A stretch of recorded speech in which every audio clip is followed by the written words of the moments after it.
வணக்கம். நீங்கள் இணைந்து கொள்வது இரவு 8 மணி நியூஸ் ஃபர்ஸ்டின் பிரதான செய்திகளோடு. உங்களுடன் இணைந்து கொள்வோர் சந்திரை கார்முகம், ஜெஃப்ரி ஜெபதார்ஷன். இன்றைய விரிவான செய்திகளுக்கு செல்லும் முன்னர் முதலில் தலைப்புச் செய்திகள். மங்கள சமரவீர கைது செய்யப்பட்டு பிணையில் விடுதலை. தலைமைத்துவம் தொடர்பில் ரணில் கரு சாஜித் கலந்துரையாடல்.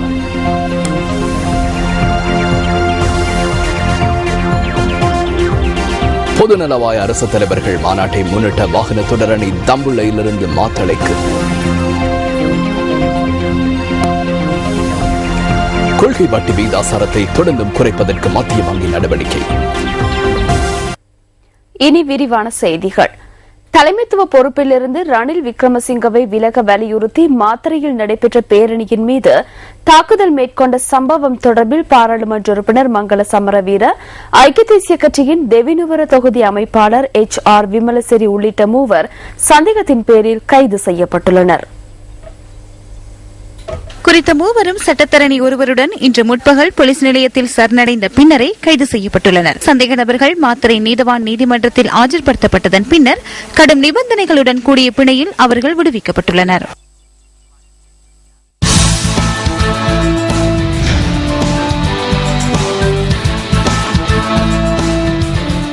ஐக்கிய தேசிய கட்சியின் தலைமைத்துவத்திலிருந்து ரணில் விக்ரமசிங்க விலக வேண்டும் என்ற ஐக்கிய பிக்குகள் முன்னணியின் யோசனையை தலைமைத்துவம் உள்ளிட்ட சில பிரிவுகள் ஏற்றுக்கொண்டுள்ளன.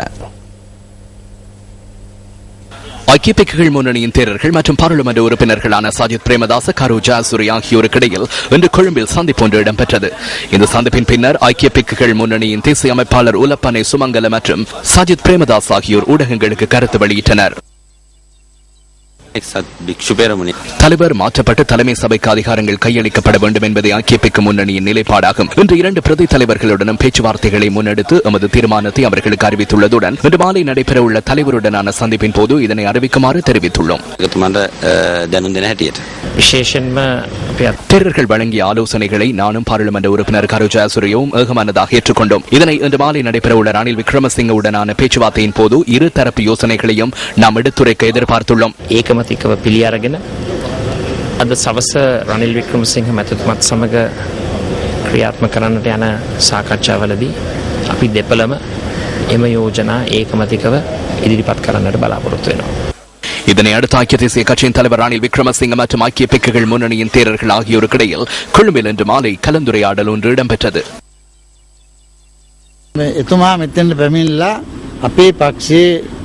எமது கட்சியின் எதிர்கால நடவடிக்கைகளுக்காக ஐக்கிய பிக்குகள் அமைப்பினால் தயாரிக்கப்பட்ட கோரிக்கைகளை அவர் இந்த இடத்தில் ஏற்றுக்கொண்டார். தேரர்களின் கோரிக்கைக்கு அமைய ஐக்கிய தேசிய கட்சியின் எதிர்கால மாற்றங்கள் அனைத்தும் மகா சங்கத்தினரின் அனுமதியின் பிரகாரம் முன்னெடுக்கப்படும் என அவர் உறுதியளித்தார். එක්සත් ජාතික පක්ෂයේ ඉදිරි සංවිධාන සියල්ලක්ම මහා සංඝරත්නයේ අනුමැතිය පරිදි කැමැත්ත පරිදි සියල්ලක්ම කරනවා කියලා පුරුදු වුණා. අද සවස් කාලේ ரணில் விக்ரமசிங்க ஐக்கிய தேசிய கட்சியின் தலைமைத்துவ பொறுப்பில் இருந்து விலகி சிரேஷ்ட தலைவராக இருந்து கட்சியை செயற்படுத்தும் அதிகாரத்தை பெற்றுக் கொள்வதாக இன்று மாலை ரணில் விக்ரமசிங்க கலந்துரையாடலின் போது உறுதி அளித்திருந்தார். கட்சியின் அதிகாரங்களை தலைமைத்துவ சபைக்கு வழங்குவதற்கும் கரு ஜாசூரியவை தலைவராக நியமித்து தலைமைத்துவ சபையை அவர் பொறுப்பேற்பதாகவும் மகா சங்கத்திடம் உறுதிமொழி வழங்கினார். யுக்த நாயகත්ව මණ්ඩලයකට පවරීමට මහා සංඝරත්නයට පොරොන්දු වුණා. ஐக்கிய தேசிய கட்சியின் தலைவர் ரணில் விக்ரமசிங்கவுக்கும் பாராளுமன்ற உறுப்பினர்களான சஜித் பிரேமதாச மற்றும் கரு ஜாயசூரி ஆகியோருக்கிடையில் இன்று பிற்பகல் சந்திப்பு ஒன்று நடைபெற்றது.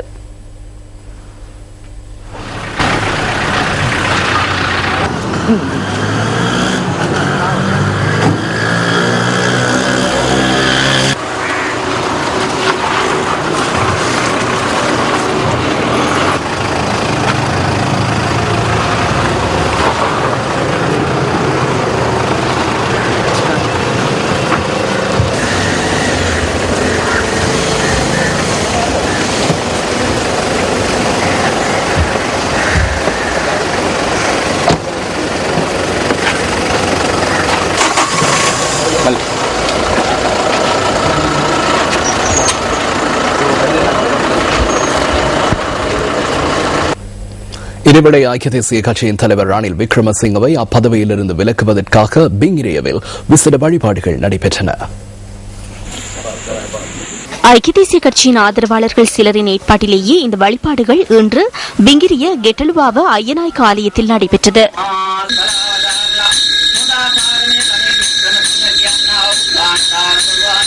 இதன்போது தேங்காய்களும் உடைக்கப்பட்டன. වර්තමාන අපේක්ෂා ජාතිපක්ෂ විනාශ කරන මේ රනිල් වික්‍රමසිංහ කියන නායකතුමාට ගෙදර යන්න කියන ඉල්ලීම තමයි මේ දේව කන්නලව්වේ අපි අද සිද්ධ කරන්නේ.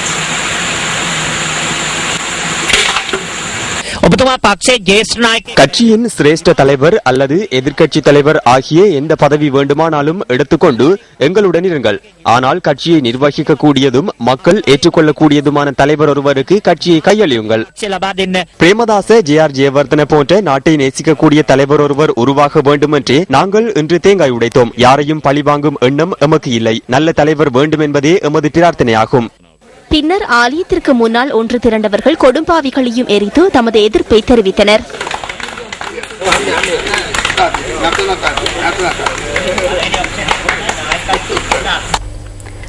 மாத்தறை தாக்குதல் சம்பவத்துக்கு தலைமைத்துவத்தை வழங்கியது யார் என்பது தெளிவாகியுள்ளதாக வடமேல் மாகாண முதலமைச்சர் தயாசிரி ஜெயசேகர தெரிவிக்கின்றார். அம்பன்புல பகுதியில் நடைபெற்ற நிகழ்வொன்றில் கலந்து கொண்டு உரையாற்றிய போதே அவர் இதனை குறிப்பிட்டுள்ளார். பொறுத்தது போதும் என எண்ணி மக்கள் வீதிக்கு இறங்கி பேரணி முன்னெடுக்கும் போது தடிகளை கொண்டு தாக்குதல் நடத்துகின்றனர் என்று ஏற்பட்டுள்ள நிலைமையே இது. தாக்குதல் நடத்தியதன் பின்னர் தாக்குதல் நடத்தவில்லை என கூறுகின்றனர். ஈக்கில் குச்சி கூட கொண்டு வரவில்லை என கூறினார்கள். ஈக்கில் குச்சி அல்ல, அதனை விடவும் பல மடங்கு பெரிய தடிகளை கொண்டு வந்தே தாக்குதல் நடத்தினார்கள். அதனை நாம் பார்த்தோம். ஈக்கில் குச்சிகளை கூட கொண்டு வராதவர்களையே தற்போது போலீஸ் நிலையத்திற்கு அழைக்கப்பட்டுள்ளனர். இதற்கு தலைமைத்துவத்தை வழங்கியது யார் என்பதை நாம் அவதானித்தோம். எதிர்கட்சியிலிருந்து தலைமைத்துவத்தை பாதுகாத்துக் கொள்வதற்காக இவ்வாறான தாக்குதல்களை மேற்கொண்டு மக்களை மரணம் வரை கொண்டு செல்வார்களாயின் அரசாங்கத்தை கைப்பற்றினால் என்னவாகும்? எவ்வாறான குழுக்கள் நியமிக்கப்பட்டாலும் ரணில் விக்ரமசிங்க தலைமைத்துவத்தை விட்டு வெளியேற மாட்டார். முதலமைச்சராக தெரிவு செய்யப்பட்ட தயாசிரி ஜெயசேகரவை வரவேற்கும் வகையில் இந்த நிகழ்வு ஏற்பாடு செய்யப்பட்டிருந்தது. சிந்தனை தூண்டும் அறிஞர் வாக்கு அடுத்து.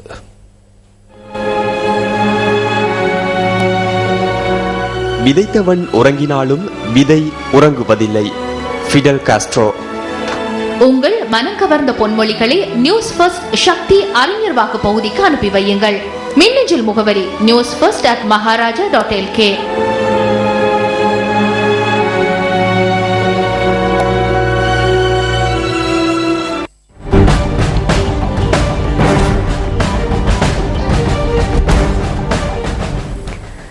சீன சமாதான மற்றும் நிராயுத மக்கள் சங்கத்தின் உபத்தலைவர் மற்றும் தேசிய மக்கள் காங்கிரசின் உபத்தலைவர் யங் சூன்கி ஆகியோர் ஜனாதிபதியை இன்று சந்தித்தனர்.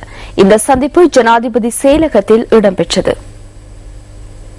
ஜனாதிபதி மஹிந்த ராஜபக்ச தலைமையின் கீழ் இலங்கை அடைந்துள்ள வெற்றி குறித்து சீன தேசிய மக்கள் காங்கிரசின் உப தலைவர் மகிழ்ச்சி தெரிவித்துள்ளதாக ஜனாதிபதி ஊடக பிரிவு குறிப்பிட்டுள்ளது. இலங்கைக்கும் சீனாவுக்கும் இடையிலான நல்லுறவை மேலும் வலுப்படுத்தக்கூடிய நடவடிக்கைகளை மேற்கொள்ள என் யுன்கி விருப்பம் தெரிவித்துள்ளதாக ஜனாதிபதியின் பேச்சாளர் மற்றும் சர்வதேச ஊடக பிரிவு விடுத்துள்ள அறிக்கையில் தெரிவிக்கப்பட்டுள்ளது. இலங்கைக்கான சீன தூதுவர், சீன சமாதான மற்றும் நிராயுத மக்கள் சங்கத்தின் நிறைவேற்று உப தலைவர் உள்ளிட்ட பிரதிநிதிகள் இந்த சந்திப்பில் கலந்து கொண்டிருந்தமை குறிப்பிடத்தக்கது.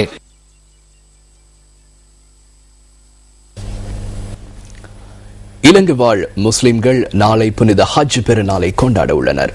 இதேவேளை ஹஜ் கடமைகளுக்காக மக்கா சென்றுள்ள மில்லியன் கணக்கான ஹஜ் ஆஜிகள் நேற்று அரஃபா மைதானத்தில் ஒன்று கூடி விசேட பிரார்த்தனைகளில் ஈடுபட்டார்கள்.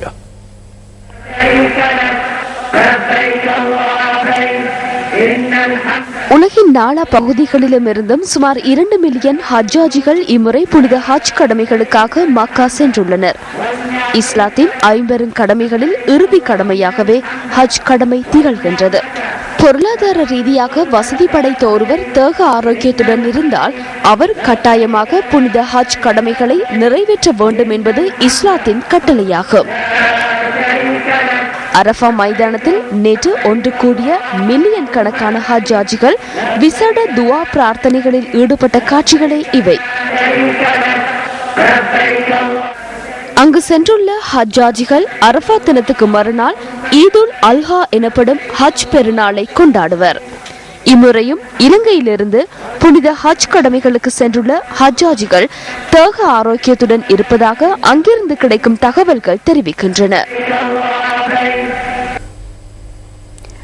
நாட்டில் உள்ள அனைத்து முஸ்லிம் பாடசாலைகளுக்கும் நாளை மறுதினம் விசேட விடுமுறை வழங்கப்பட்டுள்ளது. புனித ஹஜ் பெருநாளை முன்னிட்டு இந்த விசேட விடுமுறை வழங்கப்பட்டுள்ளதாக கல்வி அமைச்சு அறிவித்துள்ளது. இதற்கு பதிலாக எதிர்வரும் 26ஆம் தேதி சனிக்கிழமை பாடசாலைகளை நடத்துமாறும் கல்வி அமைச்சு அதிகாரிகளுக்கு ஆலோசனை வழங்கியுள்ளது. வலய கல்வி பணிப்பாளர்கள் மற்றும் அதிபர்கள் விடுத்த வேண்டுகோளுக்கு அமைய இந்த விடுமுறை அறிவிக்கப்பட்டுள்ளது. ஒளியின் நிறம் என்ன? வாழ்வில் வெற்றியின் ஒளியை தேடிக்கொண்டிருக்கும் குழந்தைகளின் பார்வை. இன்று வெள்ளை பிரம்பு தினம். இன்றைய நாளில் வடக்கு மாகாணம் முல்லைத்தீவில் உள்ள இனிய வாழ்வு இல்லத்திற்கு உங்களை அழைத்துச் செல்கிறது நியூஸ் ஃபர்ஸ்ட்.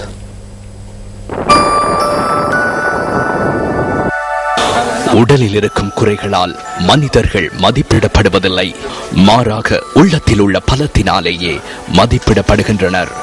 இவர்கள் பலம் மிக்க குழந்தைகள்.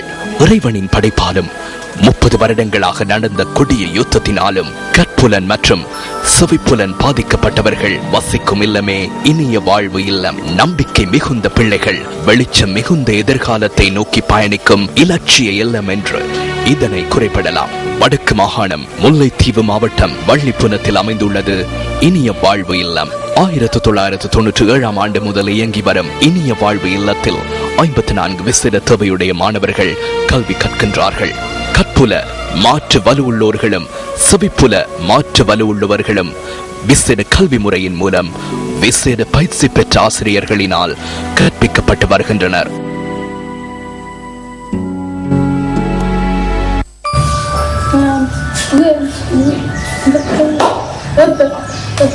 நான் வீட்டில் இருக்கும்போது எனக்கு கதைக்க மாட்டேன், எனக்கு வாய் பேச முடியாது, எனக்கு படிக்க இயலாது, இந்த சமூகத்தில் நான் என்ன செய்ய போறேன் என்ற பல நினைவுகள் கிடைக்கின்றது. ஆனால் இப்போ என்னால் படிக்க முடியும், இந்த சமூகத்தில் என்னால் வாழ முடியும் என்ற நம்பிக்கையோடு நான் வாழ்ந்து கொண்டிருக்கிறேன். இனிய வாழ்வு இல்லத்திலிருந்து இதுவரையில் 7 மாணவர்கள் பல்கலைக்கழகத்திற்கு சென்று பட்டம் பெற்றிருப்பதுடன் 5 மாணவர்கள் தற்போது பல்கலைக்கழகத்தில் கல்வியை கற்று வருகின்றனர். ஒரு மாணவர் பல்கலைக்கழகத்திற்கு தெரிவாகியுள்ளார். சிறு வயதிலிருந்தே 2 கண்களும் பார்வையிழந்த நான் பிறகு யுத்தத்தால் ஒரு காலில் இயலாத நிலையிலும் என்னால் படிக்க முடியும், என்னாலையும் சாதிக்க முடியும் என்ற ஒரு ஆசையோடையும் ஒரு விருப்பத்தோடையும் இந்த இனிய வாழ்வில்லத்தில் வந்து நான் தரம் 12 கல்வி கற்றுக் கொண்டிருக்கிறேன். நம்பிக்கை மிகுந்தவர்கள் இந்த குழந்தைகள். அவர்களின் நம்பிக்கைக்கு கை கொடுத்து கனவை மெய்யாக்க வேண்டியது நம் முன்னால் உள்ள பாரியதொரு கடமையாகும். உங்கள் வாழ்க்கை எங்கள் செய்தி.